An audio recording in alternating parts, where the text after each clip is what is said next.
बिस्मिल्लाहिर्रहमानिर्रहीम। अस्सलाम वालेकुम प्यारे दोस्तों। आज जो वीडियो हम बना रहे हैं वो एक रिलैक्सिंग वीडियो है। रिलैक्सिंग से मुराद ये है कि कुछ लोग ऐसे होते हैं जो ये चाहते हैं कि हम पूरी कराची का एक सर्वे करें, लेकिन वो कर नहीं पाते, टाइम की कमी और कुछ ऐसे बहुत से और मामलात होते हैं जिनकी वजह से वो घर से निकल नहीं सकते, लेकिन वो चाहते भी हैं कि हम कराची देखें। तो आज आपके भाई ने कोशिश की है कि आपको कुछ ऐसी जगहें, कुछ ऐसा लॉन्ग रूट, कुछ ऐसी लॉन्ग ड्राइव कि आप बिल्कुल रिलैक्स हो जाएंगे। इस वीडियो को गौर से देखिए और आखिर तक देखिए, आपको बड़ा मज़ा आएगा और आप इंजॉय करेंगे। तो स्टार्ट हमने लिया है जमशेद रोड से, और जमशेद रोड से होते हुए हम सीधा गए हैं बहादराबाद से शारा फैसल, और शारा फैसल से जिना टर्मिनल, फिर मॉडल कॉलोनी, फिर मेमन गोट, और यहाँ से एक छोटा सा गांव है दसारो चरना। वहाँ से हमने रिटर्न बैक लिया है दोबारा कुरंगी रोड, और कुरंगी रोड से होते हुए हम गए हैं कुरंगी क्रॉसिंग, और कुरंगी क्रॉसिंग से फिर हम दोबारा गए हैं डिफेंस की जानिब, डिफेंस फेज़ 8, डिफेंस एक्सटेंशन, और फिर हमने इस वीडियो को एंड किया है 2 दरिया पर जाकर। तो ये वीडियो तकरीबन कोई 1 घंटे की हमने बनाई है।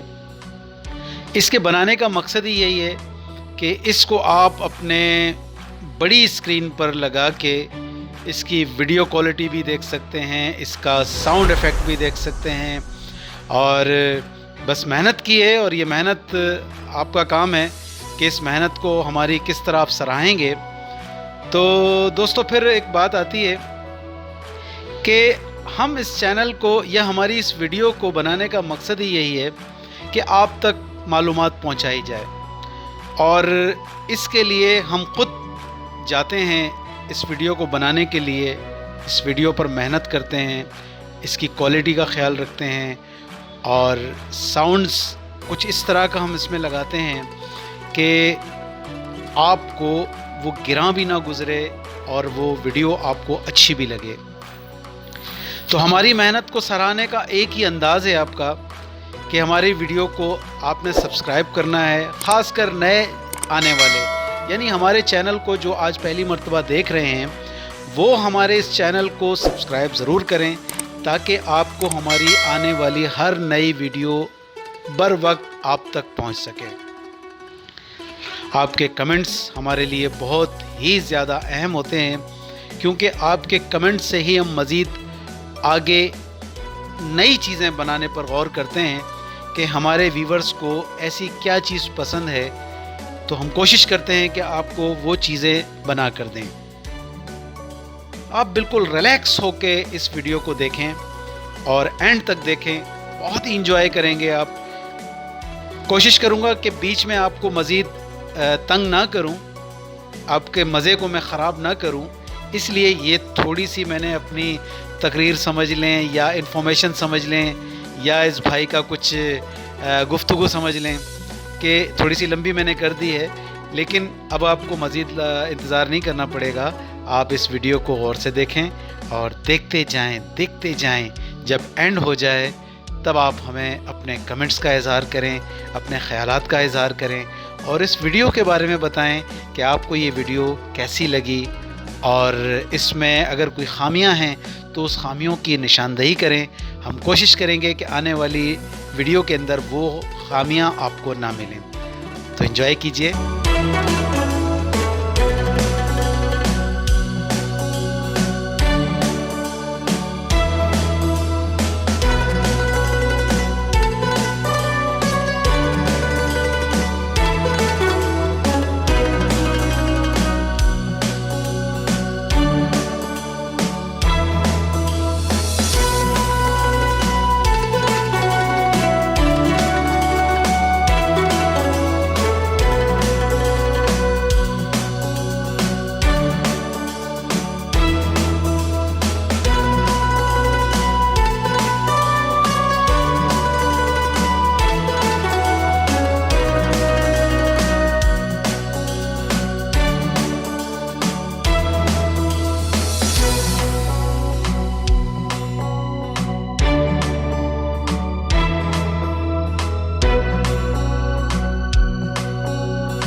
मैं बहुत ही उम्मीद करता हूँ कि आपको ये वीडियो ज़रूर ज़रूर ज़रूर पसंद आई होगी और अपने ख़यालात का इज़हार ज़रूर कीजिए। अपनी नेक ख्वाहिशात और नेक तमन्नाओं का भी इज़हार कीजिए। हमारे चैनल को सब्सक्राइब करें, शेयर करें, लाइक करें और अपने दोस्तों को ज़रूर ये बताएं कि कराची हमारा कितना हुस्न वाला है, हमारा कराची कितना खूबसूरत है। आप नहीं दिखाएंगे तो कौन दिखाएगा इस कराची को। अगर आप कराची के रहने वाले हैं तो अपने दूर दराज इलाकों को रहने वालों को ये वीडियो शेयर करें ताकि उनको भी पता चले कि कराची कितना खूबसूरत है। जब आप कराची आएँ इन खूबसूरत जगहों को ज़रूर विज़िट करें।